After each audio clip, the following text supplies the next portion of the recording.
Welcome to edu और edu के हमारे इस यूट्यूब चैनल में आप सभी का स्वागत है।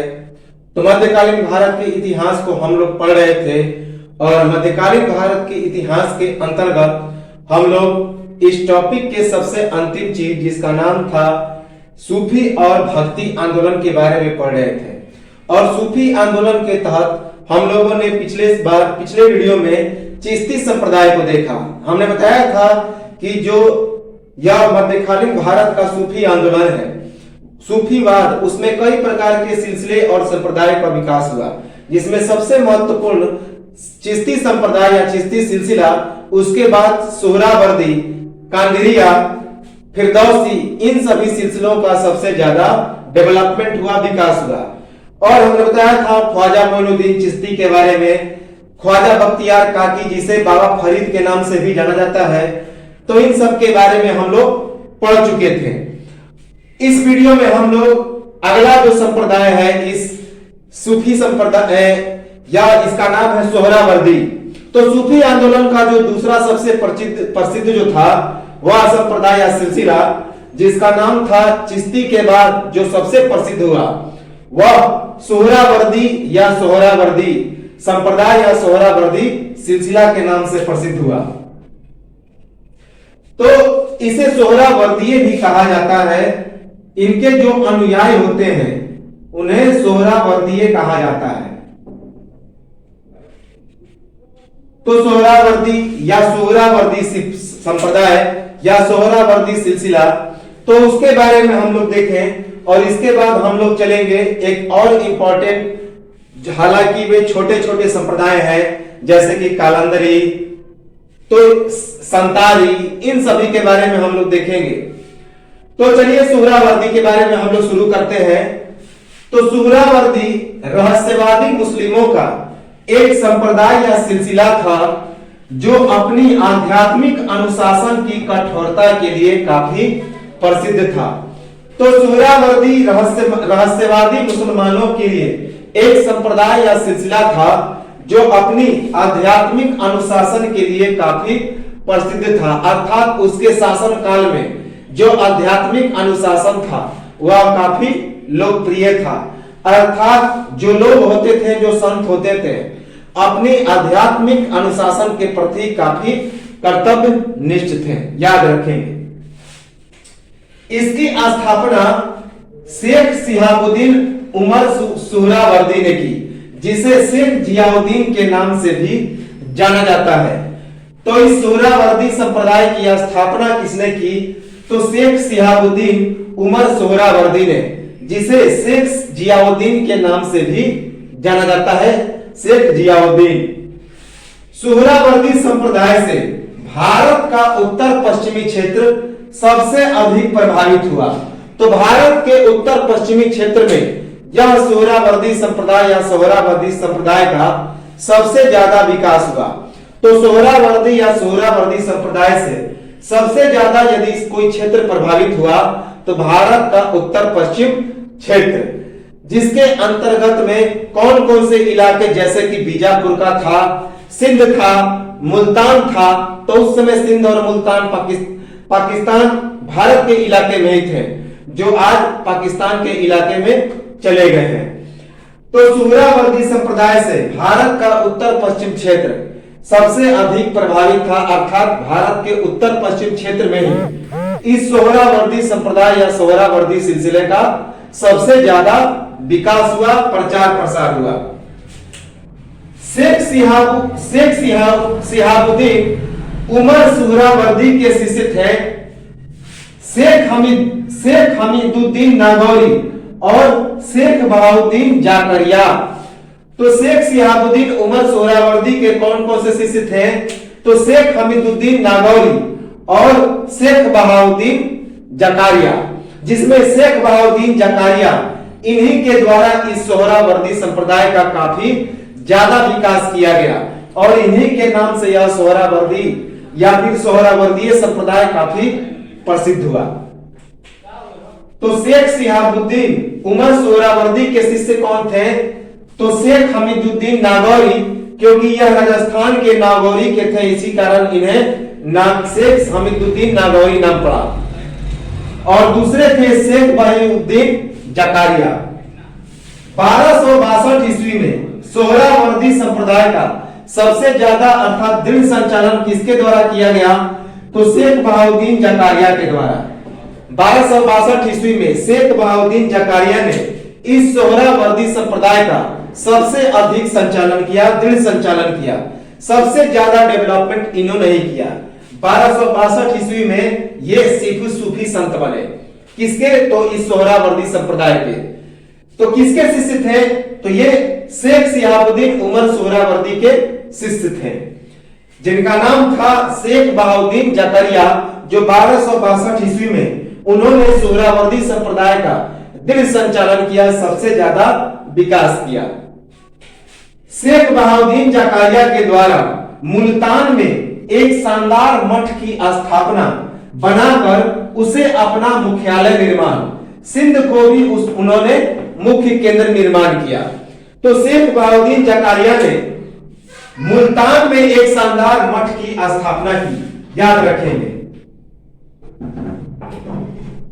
कि शेख बहाउद्दीन जकारिया ने मुल्तान में एक शानदार मठ की स्थापना की और उसे ही अपना मुख्यालय बनाया, और सिंध को भी उन्होंने अपना एक मुख्य केंद्र स्थापित किया इस सोहरावर्दी संप्रदाय का। तो शेख बहाउद्दीन जकारिया ने मुल्तान में एक शानदार मठ की स्थापना की और उसे ही अपना मुख्यालय बनाया, और उसके बाद सिंध को भी उन्होंने अपना मुख्य केंद्र निर्माण किया। किसने?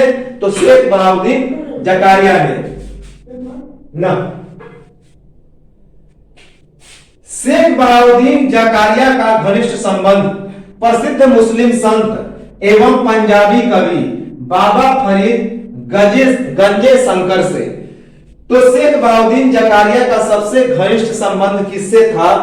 तो प्रसिद्ध मुस्लिम संत और पंजाबी कवि बाबा फरीद गंजे शंकर से। याद रखेंगे कि शेख बहाउद्दीन जकारिया का सबसे अधिक मित्रता किससे थी? तो प्रसिद्ध मुस्लिम संत एवं पंजाबी कवि फरीद गंज शंकर से, बाबा फरीद गंजे शंकर से। शेख बहाउद्दीन जकारिया को धन इकट्ठा करने से नफरत, लेकिन राजनीतिक मसलों में दिलचस्पी। तो शेख बहाउद्दीन जकारिया जो थे वे धन इकट्ठा करने से काफी नफरत रखते थे, अर्थात धन इकट्ठा करने में वे धन को इकट्ठा करने से उनकी काफी नफरत थी। अर्थात उनका मानना था कि धन को इकट्ठा करने से कोई फायदा नहीं है, इससे अल्लाह नाराज होते हैं। याद रखेंगे। और साथ ही साथ उन्हें दिलचस्पी राजनीतिक मसलों में थी। तो शेख बहाउद्दीन जकारिया को धन इकट्ठा करने से नफरत थी, लेकिन राजनीतिक मामलों में उन्हें काफी दिलचस्पी थी। याद रखेंगे, इंपॉर्टेंट है। शेख बहाउद्दीन जकारिया की शिक्षा मदीना एवं बगदाद में हुई, और बगदाद में ही इनकी मुलाकात शेख शिहाबुद्दीन उमर सोहरावर्दी से हुई, और उनके शिष्य वहीं पर ये बन गए। तो शेख बहाउद्दीन जकारिया की मुलाकात किससे हुई? तो शेख शिहाबुद्दीन उमर सोहरावर्दी से। कहां पे? तो मदीना एवं बगदाद में। तो इनकी शिक्षा जो हुई शेख बहाउद्दीन जकारिया की, वह मदीना एवं बगदाद में हुई, और इसी बगदाद में इनकी मुलाकात किससे हुई? तो शेख शिहाबुद्दीन उमर सोहरावर्दी से, और वहीं पर वे उनके शिष्य बन गए। याद रखेंगे। चिश्ती संप्रदाय के बाद दूसरा सबसे लोकप्रिय संप्रदाय, तो अभी हमने बताया कि यह जो सोहरावर्दी थे वे चिश्ती संप्रदाय के बाद सबसे अधिक लोकप्रिय संप्रदाय बना। याद रखेंगे, सूफी संत के अंतर्गत, सूफी आंदोलन के अंतर्गत शेख बहाउद्दीन जकारिया के प्रमुख शत्रु मुल्तान के शासक कुबाचा थे, जिसकी राजधानी कौन सी थी? तो मुल्तान थी। तो शेख बहाउद्दीन जकारिया का जो सबसे प्रमुख शत्रु था वह मुल्तान का शासक कुबाचा था, जिसकी राजधानी कौन सी थी? तो मुल्तान थी। शेख बहाउद्दीन जकारिया चाहते थे कि कुबाचा को मुल्तान से हटा दिया जाए। इसी कारण उन्होंने इल्तुतमिश को प्रेरित किया और इल्तुतमिश ने कुबाचा को मुल्तान से क्या कर दिया? तो पदस्थापित कर दिया, अपदस्थ कर दिया, हटा दिया। तो शेख बहाउद्दीन जकारिया के प्रमुख शत्रु थे उस समय के तत्कालीन मुल्तान के शासक कुबाचा, जिसने अपनी राजधानी मुल्तान को बनाई थी। शेख बहाउद्दीन जकारिया के आदेश पर दिल्ली सल्तनत के तत्कालीन सुल्तान, जिसका नाम था इल्तुतमिश, याद रखेंगे। तो शेख बहाउद्दीन जकारिया के आदेश पर दिल्ली सल्तनत के तत्कालीन सुल्तान इल्तुतमिश के द्वारा मुल्तान से कुबाचा को क्या कर दिया गया? तो अपदस्थ कर दिया गया। याद रखेंगे, इंपॉर्टेंट है कि शेख बहाउद्दीन जकारिया के आदेश पर इल्तुतमिश ने मुल्तान के शासक कुबाचा को क्या कर दिया? तो हटा दिया, हराकर उसे पराजित करके मुल्तान से हटा दिया। तो शेख बहाउद्दीन जकारिया के आदेश पर दिल्ली सल्तनत के तत्कालीन शासक इल्तुतमिश ने मुल्तान से कुबाचा को अपदस्थ कर दिया, हटा दिया। इल्तुतमिश के द्वारा शेख बहाउद्दीन जकारिया को शेख उल इस्लाम की उपाधि, शेख उल इस्लाम का मतलब होता है प्रधान काजी। हमने बताया था काजी का मतलब होता है जिस प्रकार मंदिरों में जो मुख्य पंडित होते हैं, शादी ब्याह कराते हैं, तो उसी प्रकार ये काजी होते हैं, जो कि मुल्तान के इलाका का सबसे प्रमुख काजी, जो कि मुस्लिमों का सबसे प्रसिद्ध पंडित होता है, तो उसने बना दिया। किसे? तो शेख बहाउद्दीन जकारिया को, और एक उपाधि दी शेख उल इस्लाम। शेख उल इस्लाम का मतलब होता है प्रधान काजी। तो इल्तुतमिश के द्वारा शेख बहाउद्दीन जकारिया को शेख उल इस्लाम की उपाधि दी गई।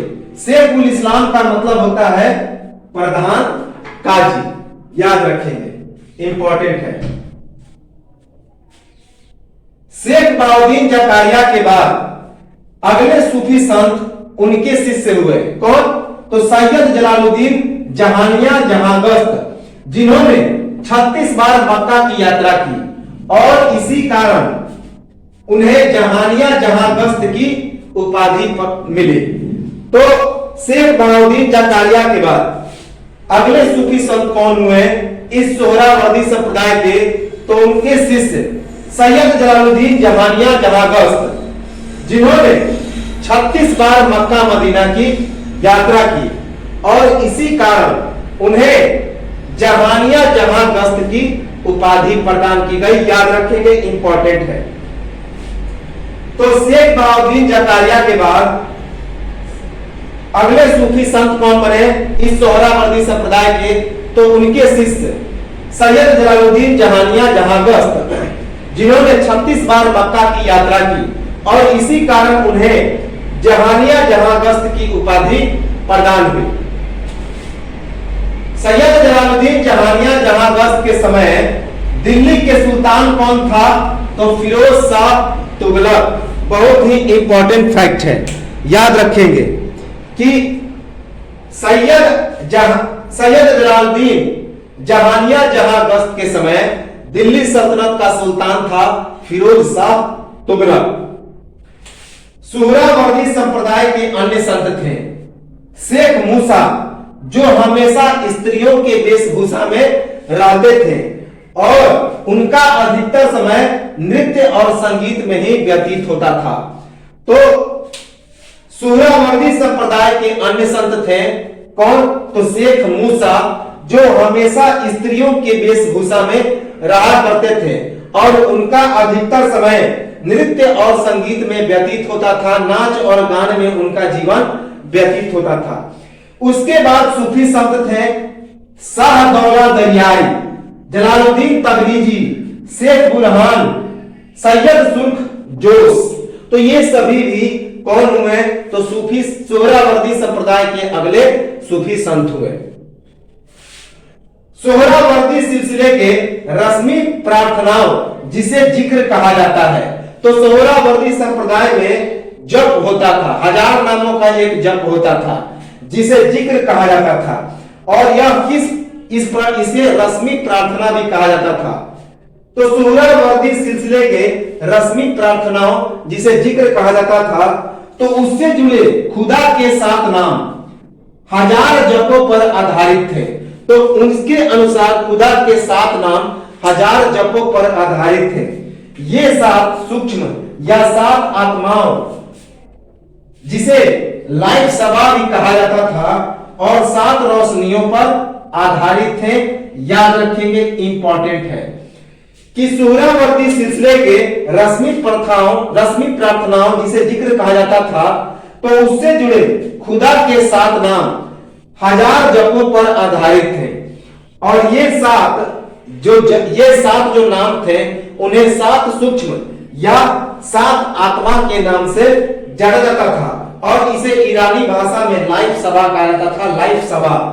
और ये 7 रोशनियों पर भी आधारित थे। सोहरावर्दी सिलसिले का मुख्य केंद्र अफगानिस्तान और भारतीय उपमहाद्वीप था, जिसके अंतर्गत सिंध, गुजरात, बंगाल, हैदराबाद और बीजापुर के इलाके आते थे। तो सोहरावर्दी सिलसिले का मुख्य केंद्र कौन था? तो अफगानिस्तान और भारतीय उपमहाद्वीप, जिसके अंतर्गत सिंध, गुजरात, बंगाल, हैदराबाद और बीजापुर के इलाके आते थे। ईरान में सोहरावर्दी सिलसिला पर आधारित खलवतिया संप्रदाय एक कठोर और अनुशासित संप्रदाय का विकास हुआ। इसके संस्थापक थे अब्द अर रहमान और गुस्तली खलवती। तो इस सोहरावर्दी संप्रदाय के नक्शे कदम पर एक आध्यात्मिक अनुशासन के लिए कठोर संप्रदाय जिसका नाम था खलवती संप्रदाय, तो उसका विकास हुआ, जिसके संस्थापक थे अब्द अर रहमान अल गुस्तली खलवती। याद रखेंगे कि ईरान में सोहरावर्दी सिलसिले पर आधारित एक संप्रदाय का विकास हुआ जिसे खलवतिया संप्रदाय कहा जाता था और यह एक कठोर एवं अनुशासित संप्रदाय था जिसके संस्थापक अब्द अर रहमान अल गुस्तली खलवती थे। चिश्ती संप्रदाय के विपरीत सोहरावर्दी संप्रदाय के द्वारा राज्य का संरक्षण किया गया। जागीर एवं नगद धन राशि के रूप में राज्य में अनुदान की प्राप्ति भी की गई। तो चिश्ती संप्रदाय के विपरीत यह सोहरावर्दी संप्रदाय राज्य का संरक्षण किया। तो चिश्ती संप्रदाय में हमने बताया था कि उसमें राज्य के संरक्षण से कोई मतलब नहीं था, उनका एक अलग अपना जीवन था। लेकिन यह सोहरावर्दी संप्रदाय चिश्ती संप्रदाय के विपरीत इसने क्या किया कि राज्य का संरक्षण करना प्रारंभ किया और इसने जागीर और नगद धनराशि के रूप में राज्य से अनुदान की भी प्राप्ति की। याद रखेंगे, शेख बहाउद्दीन जकारिया के बाद मुल्तान में सोहरावर्दी संप्रदाय का प्रसार सहरुद्दीन आरिफ के द्वारा किया गया तथा सिंध में जलालुद्दीन खुर्स जोश बुखारी के द्वारा। तो इसी सैयद सुर्ख जोश का पूरा नाम क्या है? तो जलालुद्दीन सुर्ख जोश बुखारी। याद रखेंगे, यहां पे सुर्ख होगा।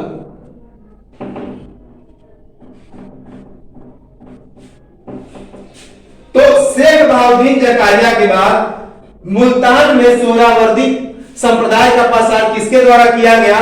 तो सहरुद्दीन आरिफ के द्वारा। जबकि सिंध में किसके द्वारा किया गया? तो जलालुद्दीन सुर्ख जोश बुखारी के द्वारा। याद रखेंगे, सोहरावर्दी संप्रदाय के द्वारा भौतिक जीवन का पूर्ण परित्याग नहीं। सोहरावर्दी संप्रदाय का सामाजिक आधार क्या था? तो उच्च वर्ग। तो सोहरावर्दी संप्रदाय ने भौतिक जीवन को पूरी तरह से परित्याग नहीं किया, भौतिक जीवन को पूरी तरह से परित्याग नहीं किया, लेकिन उनका जो सामाजिक आधार था वह उच्च वर्ग था। याद रखेंगे कि सोहरावर्दी संप्रदाय का सामाजिक आधार क्या था? तो उच्च वर्ग था। सोहरावर्दी संप्रदाय के द्वारा धर्म परिवर्तन पर विशेष जोर। तो सोहरावर्दी संप्रदाय ने धर्म के परिवर्तन पर बहुत ही ज्यादा जोर दिया, याद रखेंगे। तो सोहरावर्दी संप्रदाय ने धर्म के परिवर्तन पर बहुत ही ज्यादा जोर दिया। सोहरावर्दी संप्रदाय की सबसे प्रमुख शाखा थी फिरदौसी संप्रदाय, याद रखेंगे, इंपॉर्टेंट है, या एग्जाम में कई बार पूछा गया है कि सोहरावर्दी संप्रदाय की सबसे प्रमुख शाखा जो थी उसका नाम था फिरदौसी संप्रदाय, जिसका कार्य क्षेत्र कहां था, तो बिहार का इलाका था, खास करके बिहार के राजगीर। तो सोहरावर्दी संप्रदाय की सबसे प्रमुख शाखा थी फिरदौसी संप्रदाय, जिसका कार्य क्षेत्र था बिहार, याद रखेंगे। तो सोहरावर्दी संप्रदाय की सबसे प्रमुख शाखा थी फिरदौसी संप्रदाय, जिसका कार्य क्षेत्र बिहार का इलाका था। फिरदौसी संप्रदाय की स्थापना राजगीर में शेख बदरुद्दीन समरकंदी के द्वारा की गई। इंपॉर्टेंट है कि फिरदौसी संप्रदाय की स्थापना किसके द्वारा की गई, तो शेख बदरुद्दीन समरकंदी के द्वारा। कहां पे, तो बिहार के राजगीर में। याद रखेंगे कि फिरदौसी संप्रदाय की स्थापना शेख बदरुद्दीन समरकंदी के द्वारा बिहार के राजगीर में की गई। फिरदौसी संप्रदाय के सबसे प्रमुख सूफी संत एवं विद्वान कौन थे, तो शेख सरफुद्दीन यहिया मनेरी। मनेर में इनका कब्रगाह है और इन्होंने मनेर में ही अपना मुख्यालय बनाया, इसी कारण इन्हें शेख सरफुद्दीन यहिया मनेरी कहा जाता है। वास्तविक इनका नाम है शेख सरफुद्दीन यहिया, लेकिन मनेर में इन्होंने अपना मुख्यालय बनाया और यहीं पर इनकी कब्रगाह भी बनी, तो इसी कारण इन्हें शेख सरफुद्दीन यहिया मनेरी कहा जाता है।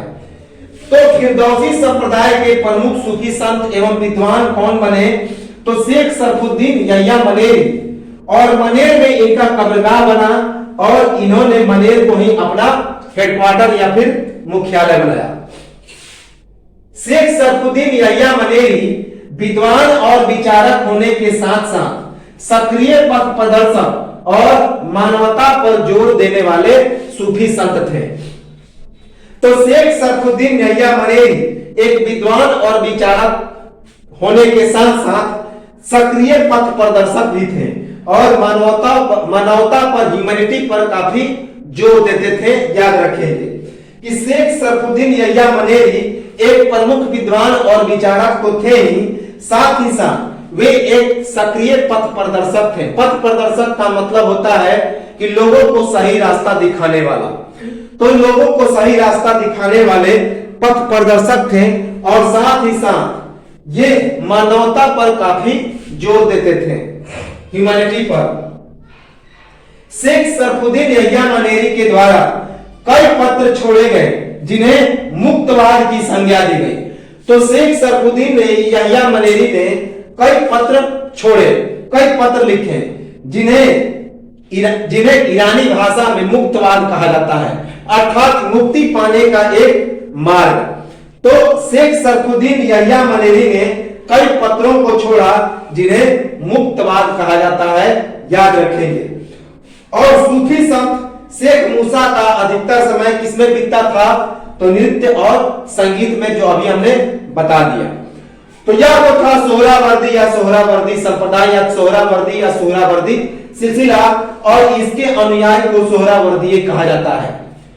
तो इसका एक स्क्रीनशॉट ले लेंगे और इसे बार बार देखेंगे कि इनसे ऑब्जेक्टिव में प्रश्न जरूर पूछे जाते हैं, इंपॉर्टेंट है। तो इनसे प्रश्न पूछे जाते हैं, चिश्ती संप्रदाय से प्रश्न पूछे जाते हैं, तो इसका स्क्रीनशॉट ले लेंगे और उसके बाद इसको सब्सक्राइब भी कर लेंगे, लाइक जरूर करेंगे, क्योंकि और लोगों को भी इसका फायदा होगा। तो मिलेंगे हम लोग अगले वीडियो में, और कंदारिया, उसके बाद सतारी, इन सभी सिलसिलों को देखेंगे और इसके बाद सूफी आंदोलन को कंटिन्यू करेंगे। तब तक